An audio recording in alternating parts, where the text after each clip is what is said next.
My name's Curtis Marshall, and you are? I am Charlene Briggs. Been in Eckankar for about 29 years. Wow. We're members of the clergy of Eckankar, the religion of the light and sound of God. And as you're probably aware, we, as part of the teachings of Eckankar, we do experience past lives, dreams, and soul travel. The purpose of that is to learn to open the heart to divine love. That is the whole purpose of the teachings of Eckankar, is the whole purpose, from our point of view, of living at all. It's what it's all about. What I want to start with, before we start getting into past lives a little bit, I want to introduce you to a word, and that word is hue. It's a simple word, H-U. And I know many of you are probably familiar with the word Om. The Om is often used in many of the Eastern religions as a way of opening the heart and achieving a higher consciousness. And of course, in the Christian tradition, prayer is often the way that is used. So you could say that in using the hue or the Om, it's a form of prayer. It's a form of connecting with divine spirit to open the heart. And the word hue, the reason why we emphasize the word hue is that the word hue is, from our perspective, the primary sound that issues forth from the Godhead. And the reason why Eckankar is called the religion of the light and sound is because these are the primary manifestations of divine spirit. Meaning that when you go into contemplation, the way spirit manifests within is through light and sound. And every religion, you would find in their scriptures references to the light and sound of God. But you often don't get the emphasis on the sound, you get it more on the light, the inner light. The sound is actually even a little bit, a little more essential even than the light. The light is obviously for seeing as soul travels on its way back to God, but it's the sound that is the motive force. It's what we travel on in order to make the movement. And of course, in this world, movement creates sound, but in the higher world, sound creates movement. Okay, so I want to start. Did you want to add to that? I'd just like to add that anyone in any religion or any path can sing hue. It's not specifically just for Eckankar. Anyone can sing hue, and we'll talk about the benefits of that after you watch a little video. But it's not just an Eckankar phenomenon. Anyone in any place can sing hue for protection, for guidance, and so on. So I'm going to hand out some cards, little hue cards. Yeah, so everyone should get a hue card. And maybe we can get the lights, my friend up there, I forgot your name. John. John, yeah. And we can show you a little, it's about 2 or 3 minutes. And do you want all of them off?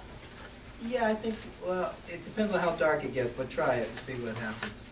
Yeah, we're okay. Is this over? Yeah. Is the camera still on, Colin? That's a freaking one.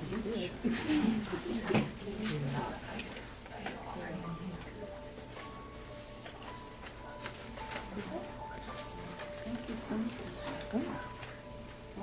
Oh, cute.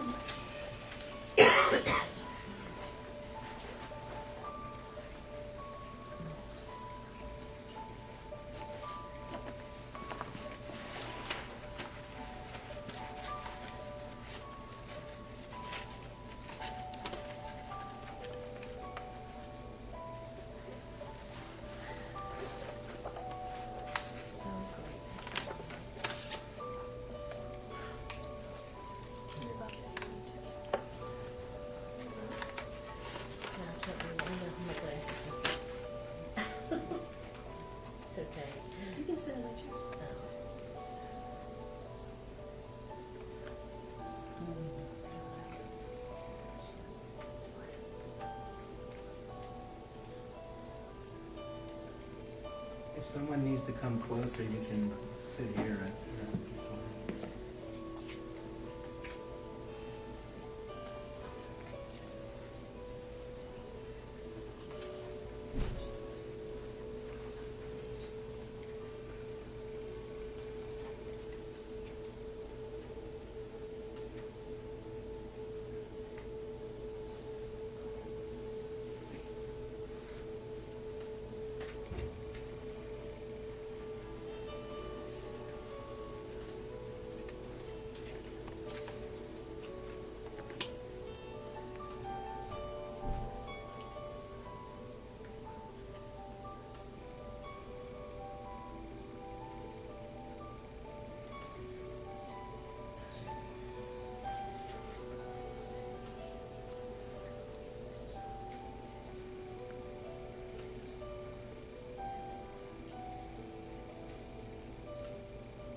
Google that.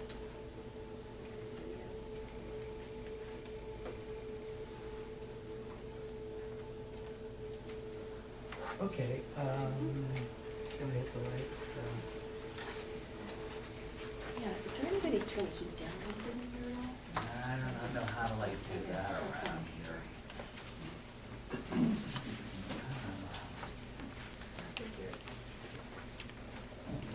Um, And if anyone couldn't read that, you can Google it. Google it. Yeah. Google on YouTube. There was a page where you can just go to miracles in your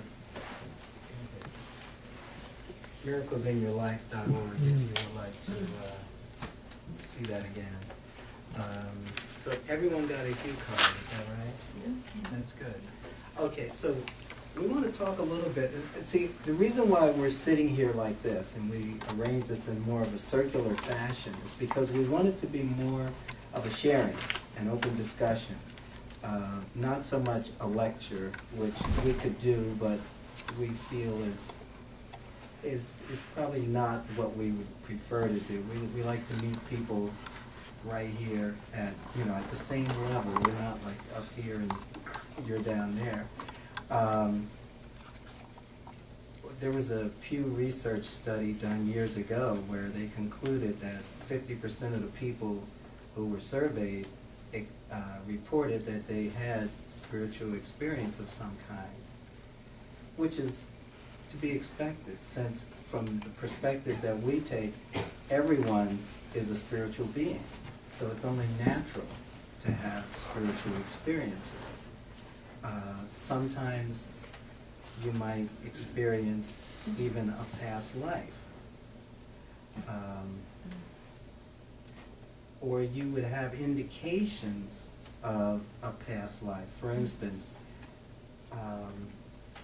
have you ever been to a place that was unfamiliar location, but it felt like you had been there before?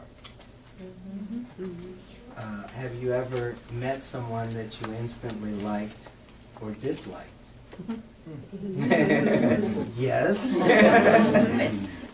These are indications a lot of times that you have been there before. You have met this person. You know this person. You can, when you have that kind of or is there a place that you may, that you feel, or that you would like to visit if you could go anywhere in the world? You know, that you could go, that you feel a certain pull, a certain affinity for, that you've never been there before, but you have a certain feeling about it, that you would like to go there. Again, indications a lot of times. Now, we have probably traveled this world many, many times. Most of us living on Earth are returnees. We've been here before. And that's called, of course, reincarnation. And reincarnation is fueled by something called karma, which is basically how we react to life, how we react to other people, the things that we do, good, bad, indifferent. It brings us back to balance out the scale. Again, the whole purpose of past life recall is to help us to learn the lessons from the past and not simply to be repeating. For instance, there was a person that I was doing some projects with that we had a hard time getting along. And so one day I received an Eckankar mailing, a discourse, which is a monthly letter that's sent out on a different spiritual topic, and which comes with membership. And I was reading this, and I was just sitting on my couch, and I kind of laid my head back, and boom, all of a sudden, I was back in ancient Egypt. And I was actually with the army of Alexander the Great. We pushed into Egypt and conquered Egypt, and I was a high-ranking officer.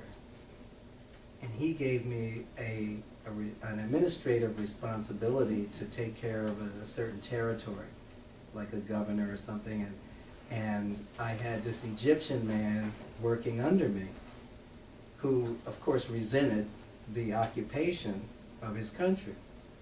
And so he was always dragging his feet, trying, just kind of messing things up for me, because I had to report directly to Alexander. And so that would make me nervous and upset. And so finally,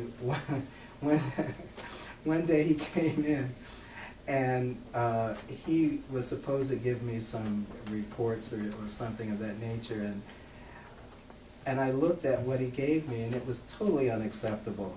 And I flew into a rage, and we wore these short swords on our belts, and I was very uncomfortable in an administrative position, because I saw myself as a soldier, not as someone who's shuffling papers and that sort of thing. So in this rage, I just drew my short sword and I whacked him across the neck. Gee. I know, I know. Believe me, when I saw, I was not happy about seeing this. But these are the lessons of the past that we need to learn. And I always thought I was a very nice guy. So, but anyway, it's like, Not that. but we go through these things. Anyway, so he, of course, crumbled to the floor, but he wasn't dead right away. And he looked up at me and he says, this isn't done. Mm-hmm. And I knew that he meant we would have to reincarnate. And when he said that, it was like he took a spear and stabbed me right in the heart. Mm-hmm. I felt so bad. Of course, he died, and I came out of that experience, and I was like, oh my God. Yes. Well, it explained, why we had, and I also knew when I came out I would have to go and talk to this woman in this life about, recall of the experience and why we were having trouble getting along, you know. And so eventually, it took me a while to get to that point because I was like stunned. I was so stunned. And eventually I called her up and I said, I'd like to, talk about, this past life recall. Well, she knew what I was talking about. And so I went to her, house and we sat down and I told her about the experience, and I didn't tell her all the gory details, but it was funny because she said, well, that's interesting. She said, when I first met you, I didn't want to get too close to you. She said, I had this funny feeling in my neck. God. And I was like, oh, goodness gracious, talk about confirming my experience, because I didn't tell her, all the details about, hitting her on this side of her neck with the sword. And so, but these, so of course I realized that I had a problem. I had a problem both with anger and with guilt, because I felt so guilty from what I did in that lifetime. And of course, I didn't express a lot of anger, but it was still there. It was still stuffed inside because of the guilt, I was stuffing it down. But these are the kinds of things that can happen. Now, a lot of people think that looking at past lives is a matter of ego, like I was a prince or I was, some kind of potentate or something in a past life, and you think, I have a friend who, she wanted to see a past life, so when she went to bed that night, she says, okay, I'd like to see, she asked if she could see a past life. And she woke up in a cold sweat because the past life that showed her, with her and her 3 kids, she was living in the South during the Civil War. And the Union soldiers were coming. They were burning and destroying everything. She lived, I think, on a plantation, and she was trying to escape before they got to her. And she had the same 3 kids in that life that she has in this life. And they were real small, and she was trying to get them in the buckboard to try to get, to get away before the soldiers got there, because, soldiers aren't always very nice to people. And so she woke up in this cold sweat, and she was telling me about this. But but the reason that we go into past lives is not, certainly you'll find if you're on a spiritual path, it's not about building up your ego because you want to have, yes, you can, I'll get to you in a moment. Okay. It's not to build up our ego about, we were some, big deal in a past life, because today we're ordinary. Most of our past lives are ordinary anyway, and but we all get a chance to be the big mayhap, and that's a lot of times where we get a lot of our bad karma from, because we get in a position of power, and then we can run amok, as we see people do now.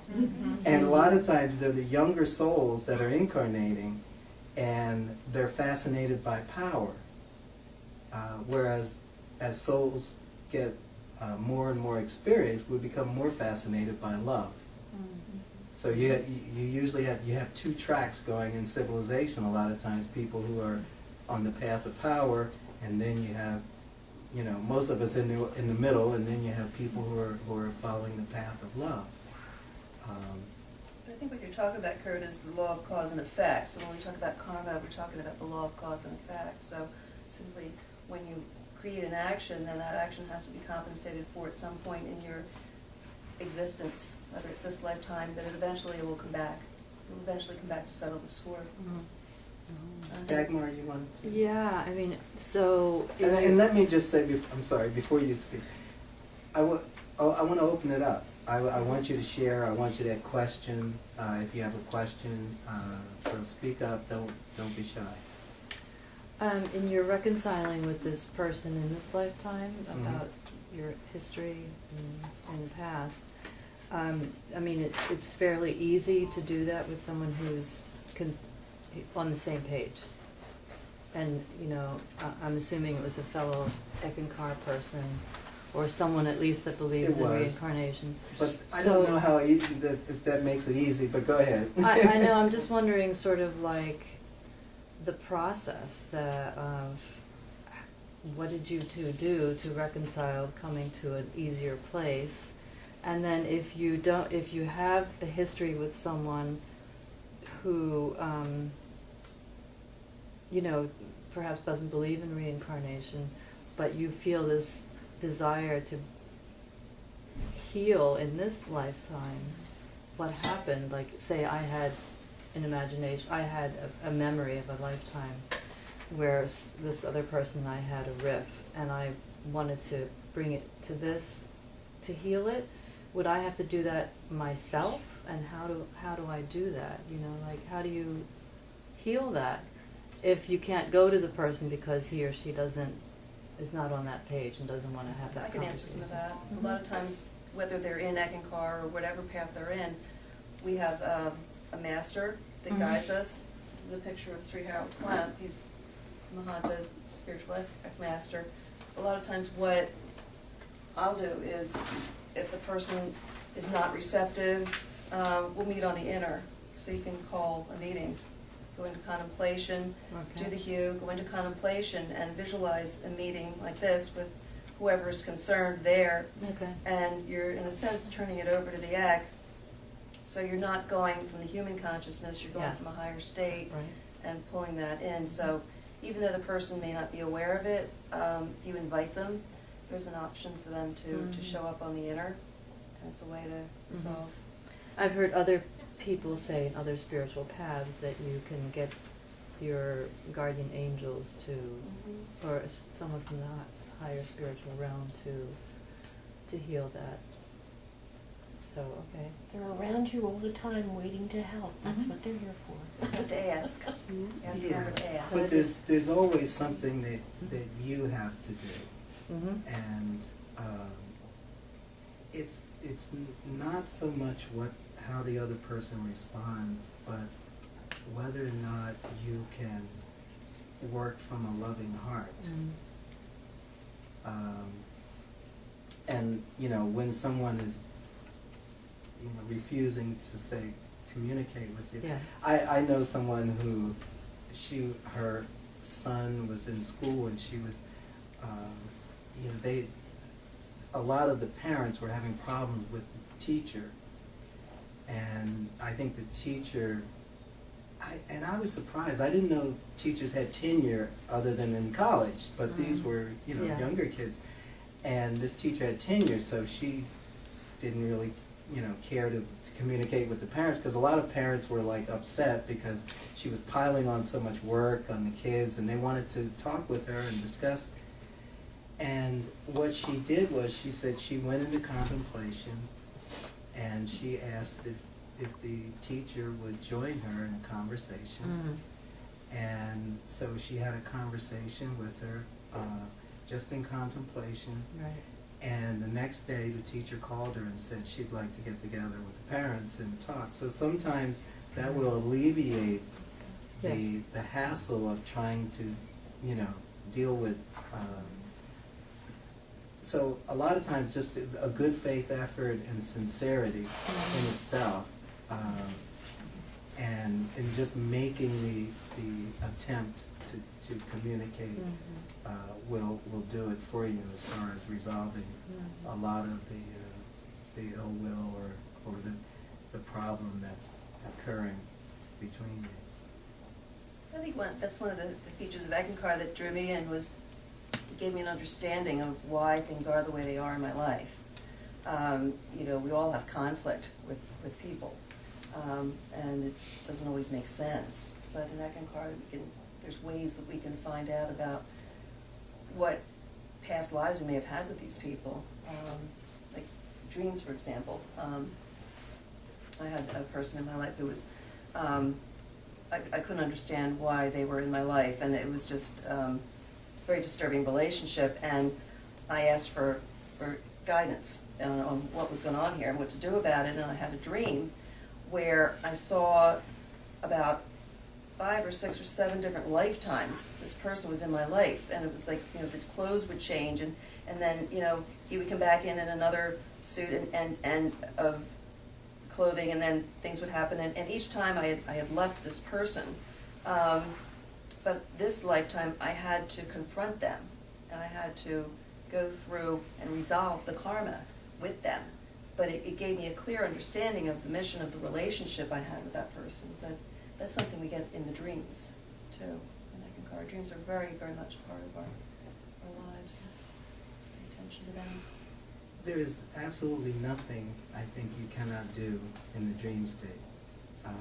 There's nothing you cannot learn. There's nothing you cannot achieve. There's nothing that you cannot resolve. You can receive healings. You can be taught by spiritual masters. You can learn to protect yourself if you're in danger.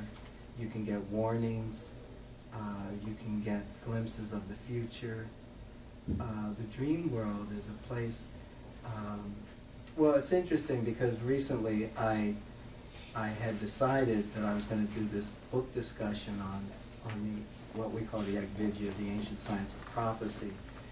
And I was thinking, okay, I can facilitate a book discussion, but I can't really teach the Eckankar or how to do it, because it's a deep and involved kind of thing that could actually take lifetimes to learn. And I thought, you know, I was feeling a little bit like, you know, I don't know if I can do this. And so I went to bed with this in my mind, and I was, when I woke up, I was like, whoa, I was being taught so much about consciousness and about the evolution of mankind, and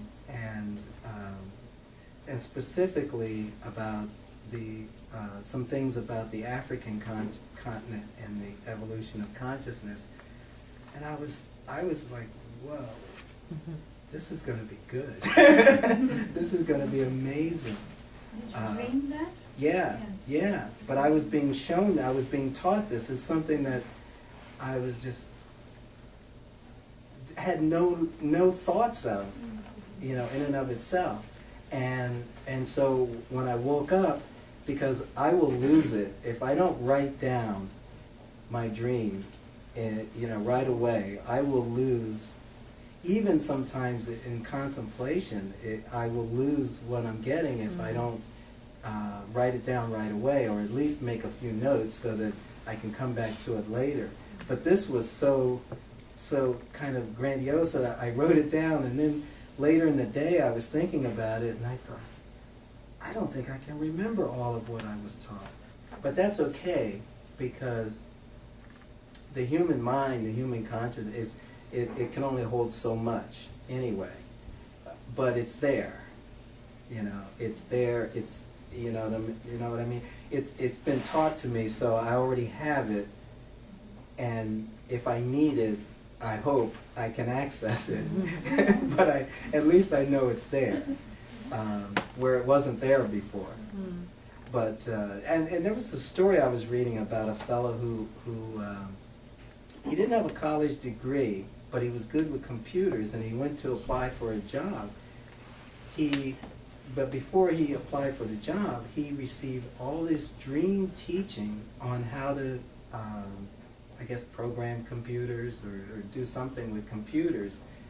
And so they were testing several other people who had college degrees, which they preferred, and he only had a high school degree, but he scored so high that they had to take it. But he had been taught how to do computers in the dream state. So there's, you know, the dream state is an extremely valuable part actually, let's talk about what is a dream. Before we go launch into there, I want to mention there's another type of dream that's called a waking dream. So we're dreaming in a dream state, which is everyone's pretty much familiar with, but in Eckankar there's something called the waking dream, which is something that happens in your daily life that gives you answers that you're looking for. For example, when I was deciding whether I should quit my job when I was having my littlest child, I just really was in a tough place. I couldn't decide whether to stay or to leave my job, so I asked the Mahanta for a sign, and I said, I need to see an eagle. So I just picked, I want to see an eagle today. And that'll give me some clue as to whether, if I see an eagle, then I'm going to quit my job and stay home. And so I was taking my our two older daughters to camp, and I stopped off at St. Peter's Village. I was walking around, I was about 8 months pregnant, and I'm walking around the village, and this man all of a sudden steps out. He's full Indian dress, steps out between two buildings, and he points at me, he says, "You, come here, come over here." So I waddled across the street, you know, and he said, "I want to show you something." And he took me between these two buildings. He had a little studio out on the patio of his artwork, and he said, "Look," and there was a picture of an eagle right there. I'm like, oh my God! I'm like, "Do you mind if I take a picture of your picture?" You know, waddled back to my car with my camera, and it was like, it happens all the time. It just happens all the time when you're getting the flow of things. It's just, you know, it's not like the miracles happen for only certain people. They're out there for everybody to access if you're clued in, if you're looking for it, if you're open to it. And that's what I find in Eckankar. It's like I always get my answers. May seem like a simple thing, but you know, I had one more experience I'll share. The other day I was trying to figure out a certain path in another relationship, and I found that I was going along the road following a car that I had just previously gotten rid of. My favorite car of all time was in front of me, and I'm thinking, well, it's a nice car. And then I was driving on a road where I used to live off of that road, and the same car passed me. It's a 4Runner, same model, same color, passed me on the road. I thought, oh, how about that? You know, a few seconds later, another silver 4Runner passes me on the road. I'm like, okay, that's 3 in a row within, you know, a couple minutes or a minute. I'm like, all right, God, you know, are you trying to tell me something? Is this what you're trying to tell me? This is the decision I need to make, and so on and so forth. I said, if this is what you're trying to tell me, I want to see another silver 4Runner. And I swear, at the intersection, a silver 4Runner pulls up right there at the intersection, and I'm thinking, you know, I'm like, really? And I look over in the parking lot, and there's another silver 4Runner. There were 5 silver 4Runners, like 1 mile. And it's just, you know, yeah, I'm looking for it. I'm looking for the answers, but the more you put that out there to the universe that you're looking for the answers, the answers really are there. And you start to become more awakened and more conscious and living as a creator in your life rather than the effect. So the dreams, waking or sleeping, are techniques that we use that really help us evolve in consciousness and live the life that we want to live as cause. If it's not too personal, what was the answer to the 4Runners? The answer to the 4Runners is this old state of consciousness. I was not only behind an old car that I used to have, which was a favorite car of mine. I liked that state of consciousness to some degree. It was familiar. It was the navigation map that I have to navigate through my life.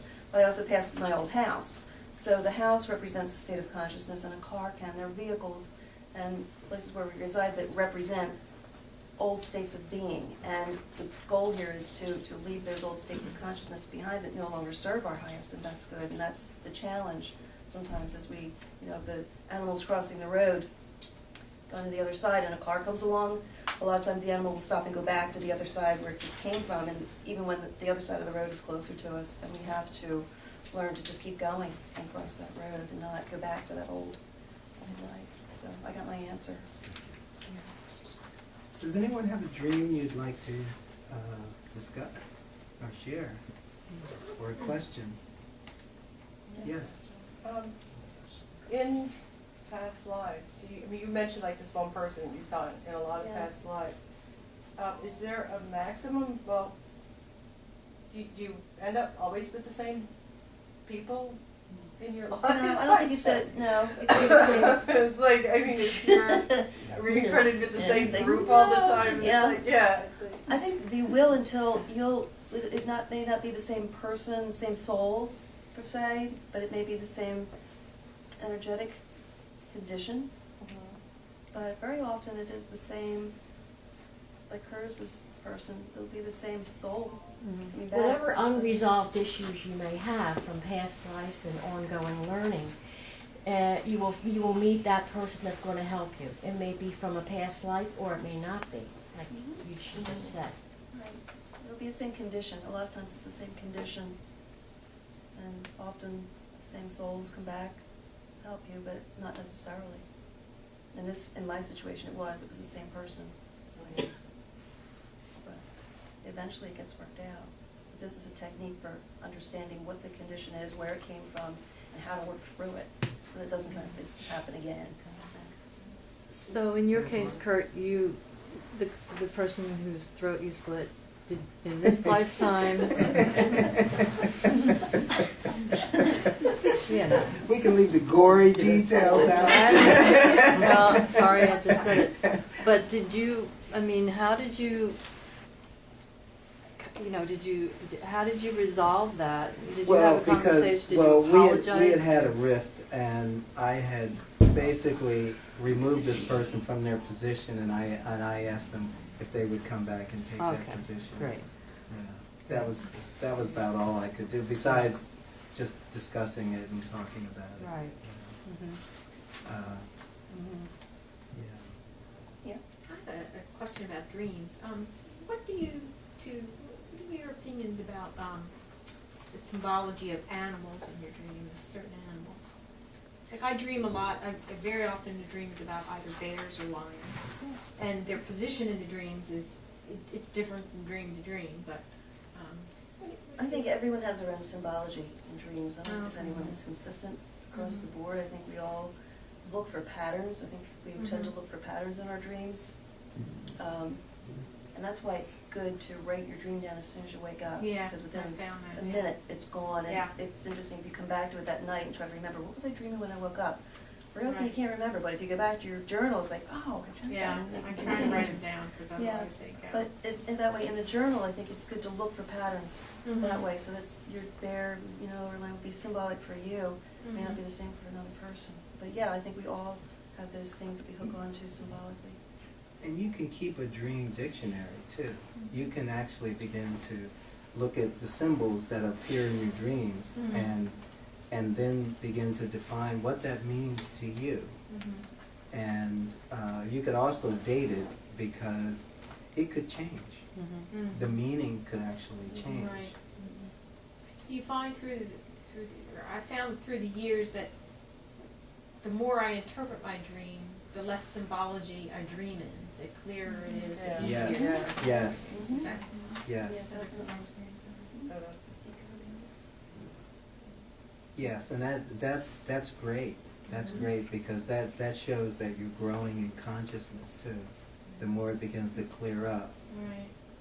Yeah, that makes sense. because you can actually move into, now we talk a little bit about soul travel, you can move into a higher state from the dream state or from the contemplative state where you begin to simply experience a journey. You're having an experience where there's no symbology, it just is what it is. It could be an experience in light and sound, it could be simply an awareness of inner knowledge where you kind of tap into a higher perspective and an understanding. I have a friend who her husband died, and it was said that he died of a suicide. That he was living in Philadelphia and he had jumped out off his balcony because the police came to his door. Now, he was a Vietnam vet, and he had suffered a little bit from paranoia, and he was having difficulties, and he had this apartment, and someone said they thought they heard And he was starting to get to that point where he thought the police were after him or people were after him. And someone said they heard a bottle break, one of the neighbors, and they didn't know what was going on in his apartment. So they called the police. And the police came and knocked on his door. And he was on the second floor, and so he was trying to get away because of his paranoia, and he jumped off. He figured he could jump off the balcony, and when he fell, he didn't fall right, and a rib punctured one of his internal organs, and he died. And he was listed as a suicide. And she said it never seemed right to her. She said, I don't think he would have been suicidal because he had been to the house and was visiting the kids, and he said he'd be back in a few days. And so she was in church one day, and she just kind of relaxed a little bit, and she said she saw this screen appear. And she saw exactly what happened. She saw the police knocking on the door. She saw his panic reaction, and he went to the balcony, and he looked out over the balcony, and he figured, okay, it's a second floor. He figured he could make it. He was trying to get away. He wasn't trying to commit suicide, but it did end in his death. So, and she's also had a very vivid dream experience with him after he died, where she had actually several dreams where they'd meet, like in a park-like setting, and they'd sit on a bench and they would talk. And the last time that she told me about this, she said that he told her, Karen, they're telling me we have to stop meeting like this. That I have to move on. And so did she, really, because this had been a while after he had died. So it was time for her to move on, and it was time for him to move on. I'd like to pick up on Dagmar's question too, again, in terms of resolution of issues and conflicts that we have. I had a situation where I was in a long-term relationship with somebody who was not real safe. And all that while I kept having dreams, all the while that I was being chased by this person who was going to kill me. Not surprising.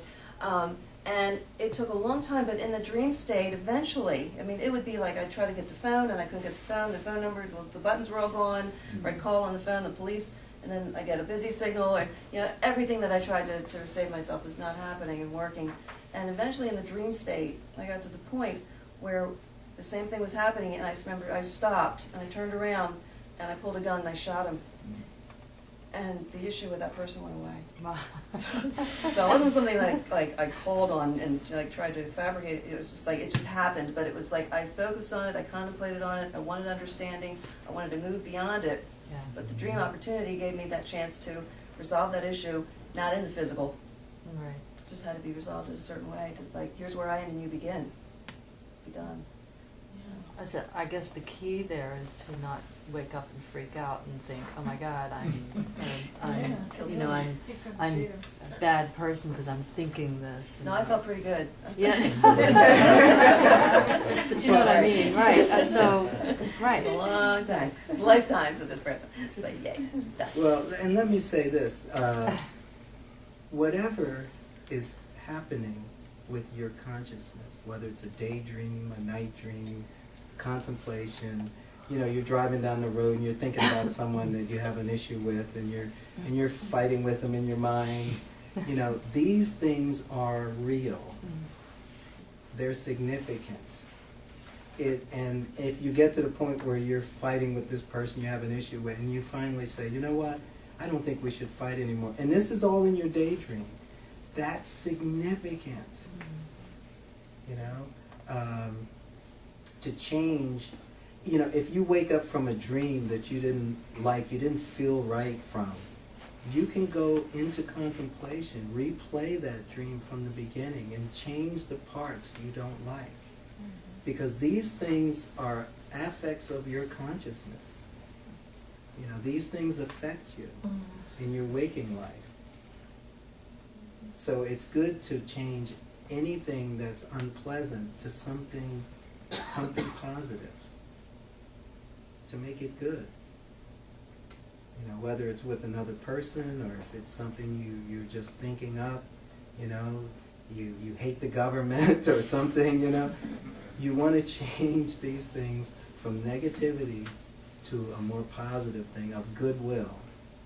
You know, this is important for your spiritual growth as an individual. Perhaps you've heard of the Senoi tribe. There's techniques they always have their kids tell. They're in Malaysia, tell their dreams at the breakfast table. Yeah. They make the distinction between the dream tiger and the tiger in the jungle. They always, confront and conquer the dream tiger, but you better get up the tree for the other. That's cute. I remember there was a woman who had these fears of somebody breaking into her house. It's kind of like yours. It was an unknown. Right. Typical kind of thing. And so I just had her go back to the dream, picture the guy, and say, and using the Senoi idea, this is my dream. You're in my dream, and I want you to give me something to I want you to become a dream ally instead of an enemy. I want you to give me a gift that represents the essence of your particular power and the essence of and as a sign of loyalty. And so, have her get a gift and actually be something, doesn't say what it is, but to feel it and get like descriptions. I am shiny, I am strong, I am whatever. And then come back and then take that gift and put it in a bag or a satchel or something, and then tell that figure, I may call, goodbye, but I may call on you when I need you in a dream, like with lions and tigers or lions and bears. Empowering.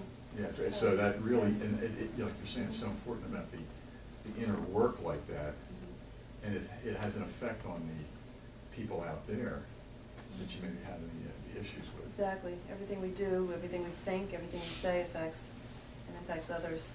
I want to just clarify that too. I didn't actually shoot somebody in my dream. We typically don't do that. I was drawing boundaries in my dream is all I had to do. It wasn't like shooting a person. It was just like. Oh, I thought you shot a gun. That's I what I had thought you one, said. but I didn't like kill anybody. Well, you it mean was you just didn't crawl over or something? No, it wasn't like You the just gave same it- person kept coming back, and I finally shot him in She's my afraid she's going to So be you arrested have- again. She's pleading her case. Even if you did a Clint Eastwood, you went like this and sort of more or less you shot it Yeah. there. No, it was the symbology of it. It was the symbology. Well, I of it. know. Finally What's the stood up for myself. symbology with the guy breaking in too? But, Yeah, right. But it was symbolically taking charge of my life. Right, exactly. Yeah. So. And that just shifts the energy around. Exactly. Yeah. Well, the lady sitting behind you. Two questions. How do you go into contemplation? Are you talking of a meditation or just when your consciousness and your thoughts go to a different place, which is a different conscious? No, I Do mean, you- just could you sort of, just- get yourself in a comfortable position, whether it's lying or sitting, and, maybe close your eyes and begin to visualize maybe the events of the dream from the beginning.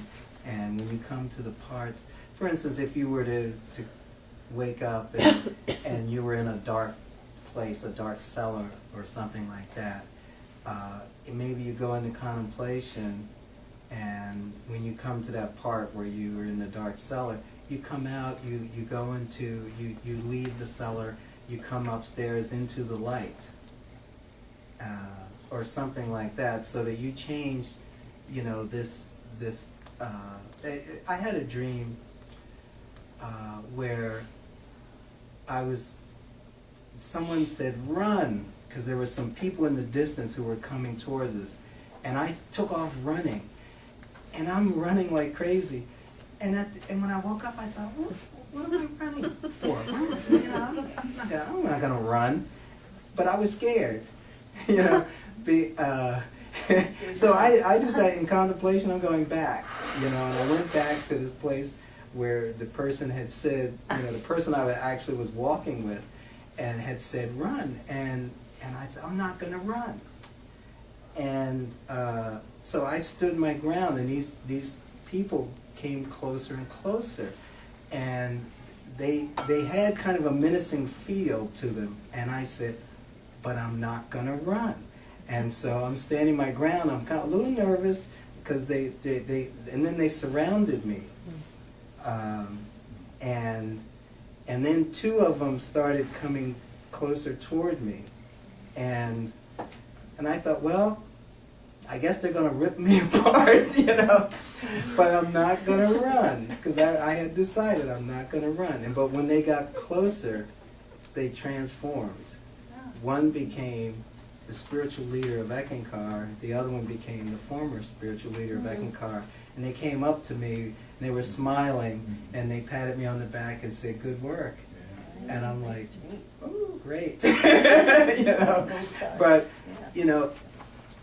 it's one of those things where, a nightmare basically is a fear. A dream where you're experiencing a fear. And so I don't want that in my consciousness. Because it's an illusion. I don't want to be ripped apart either, but Elizabeth. Excuse me, but I mean, even, I'm not familiar with this. Even Uh-huh. you're talking about for your conflict resolution, you said you went into contemplation. Did you meditate on that, or did you? Is it basically you're doing sort of like a meditation, or you're just sitting down and you're relaxing and you're Disquieting your mind. That's all, just Yes. close your eyes and quieting your mind and tapping into your inner self? Right. Actually, I've had that experience where I had a problem with someone who didn't seem to want to communicate on the outer with me, and I did that within. I closed my eyes and I visualized them, and I said, can we talk? And she said no. So I said, oh, okay. So a day or two later, I did it again. I did the exercise, said, all right, can we talk now? She said, no. So the third time was the charm. And so we sat down and we began to talk about this issue where basically a couple of people had told some falsehoods about me. And so I wanted to discuss this because I didn't know how to approach them outwardly. And so I did it inwardly. And But the way you do it is just quiet in your mind. I think Yeah. that's the way you want to know I how just to wanted- I'm just access not that, fami- I've right? had, I've had experiences, but I'm not familiar with this at all. So I'm We'll trying do a to- hue before we leave. actually, why don't we do that now? I want to give everyone the experience of singing the word hue, and to experience the calming, relaxing. Yes, ma'am. Why hue? You do? Why? Why hue? The hell, Okay. Where'd that originate? Hue is an ancient name for God. And the reason why it's an ancient name for God is because it is the primal sound that issues forth from the Godhead or the God-conscious state, from the higher planes. And all other sounds derive from this basic sound, hue. All sounds, all light, all life derives from divine spirit, which expresses itself as light and sound. All things are composed of light and sound, whether it's your physical body or your very being. You are a part of divine spirit. It's the awareness of it that makes the difference. You know, we can put someone up on a pedestal and say that they are, the Son of God. We are all the sons of God. And the thing is someone is a true son of God, it is to say, if they're aware of their spiritual beingness, they will tell you the same thing. They always tell you that. If they allow themselves to be put on a pedestal, they are not what they might seem to be. So, let us try this little exercise. You may experience an inner light or you may hear an inner sound. You may view briefly a past life. We're only going to do this for a couple of minutes, so I'd be surprised if you had, you know, any amazing experience, but you should experience a kind of a peacefulness and a calmingness from within.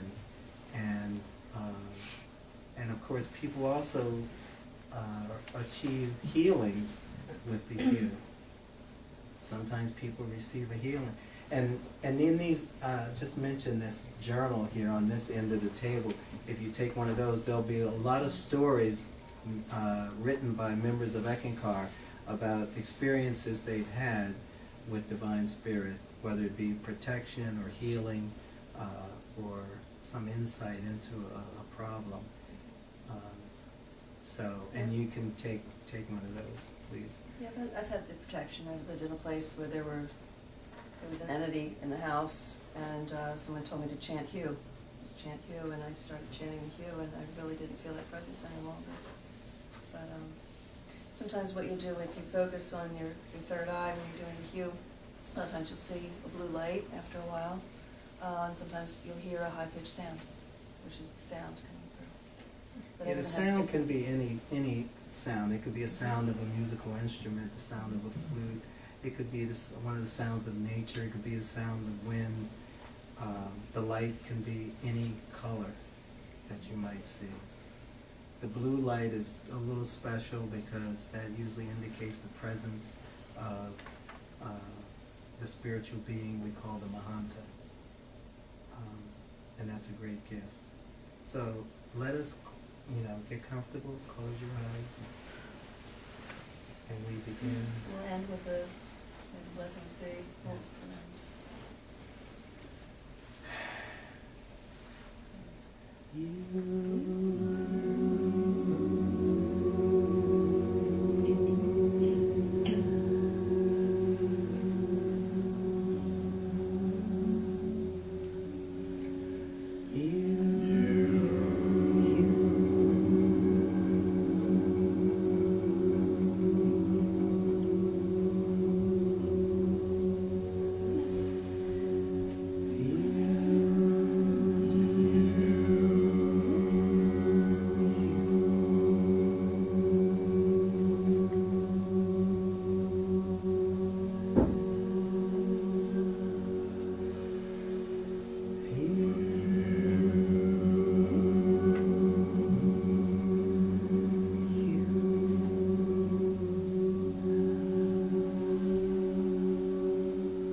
Blessings be.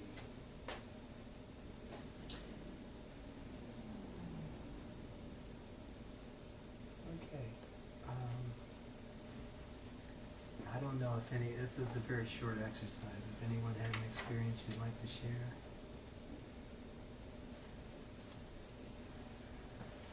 Okay, well, I think. Yeah, well, we usually do that for about 20 minutes. Try to do this about 20 minutes a day. Makes a big difference. Daily exercise is what makes the huge difference in Eckankar. It's a commitment. You're connecting with spirit every time you do it. Even if you can only do it for 5 minutes, if you're busy, you're going to work. Sometimes if I'm driving, I'll just do while I'm driving. But if I can't, do it before I leave. But if you make that constant commitment, you'll start to see things shift in your life. You'll see these waking dreams like I was talking about, we were talking about. You'll see things in your dream state, sleep state, start to happen for you because you're making that commitment at a higher level, and the act will come into your life and start expanding your awareness, expanding your consciousness. Now, when she refers to the act, that means Divine Spirit. Mm-hmm. Okay. What about doing it with thinking it, or doing it silently? Yes, Oh, you yeah. can do it silently. Yep. Yes. I had experience in Brazil 3 years ago. It was at 2 o'clock in the morning, and there were 3 beings above the bed. I could see them silhouetted, and later on I realized who they were. But the first one I was pretty sure was Jesus. So I said, "Jesus," and no response. Said it twice, 3 times, and something in me said, "Say Yeshua." And as I said Yeshua, I was radiating with energy. Got really confirmation. And then as I contemplated that, the next day, I thought of like a mantra, yes, you are. And sort of like the idea, yes, you are, we all are divine. But the hue was in the middle of it. Interesting. Well, it's interesting And the because, the word, a lot of Christians don't realize it, but the word hallelujah or alleluia is a combination of 2 words, Allah, meaning God, and hue. Yeah. So, also in Arabic, La ilaha Allahu ends in hu. There is no God but God. And it's not meant to be a violent term at all. It's that you have all those sounds, the ah and the hu is at the end as well. It's Yeah, it was taught by Shams of Tabriz during the Persian Empire, and his student Rumi. right.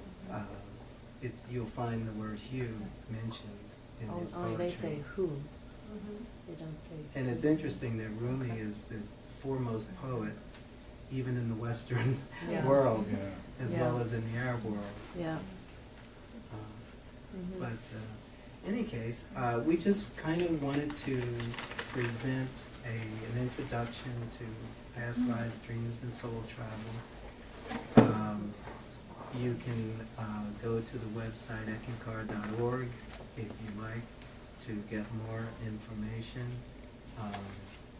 Like I say, please help yourself to some of these booklets up here and the information. There's also a huge CD that you can take. Don't take the full books. Those are from my personal life. But everything else is for you can take with you. Any questions? Yes, If I Elizabeth? may say something for clarification for Okay, the sure. My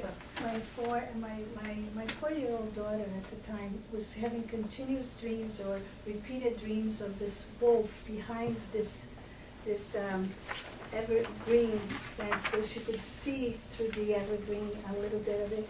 It was very scary for her. You know, she would wake up at night terrors, screaming, and I asked her. It's very simple to do contemplation that even a 4-year-old could do it. So I sat her down and I asked her to close her eyes and imagine the wolf behind the same scene as her dream, but she would open up the evergreen and face the wolf. So to show the wolf that she was not scared of that wolf. And she did that, and then she started laughing. I said, "Why are you laughing?" She said, she could see all that, and she was telling me where she was going, and she said, "Mommy, I'm scared." You know, I said, "No, keep going, I'm with you, I'm with you." And then she said, "Oh, it's not a wolf, it's a pussycat." She never had that dream anymore, by the way. She faced it. Yes, and that was a waking dream. You know, she went into for you meditation that you Well, understand. I'm asking, I thought meditation was just clearing your mind of thoughts. So this sounds to me like you're asking, Dagmar, help you resolve want to turn on one more of those whatever your lights? problem may be, so you're, Can you turn on one more of Visualize those that. bulb lights? or is there many multifaceted? Oh, John, you get it first. Oh, you're welcome. Thank you for coming. Thank you all.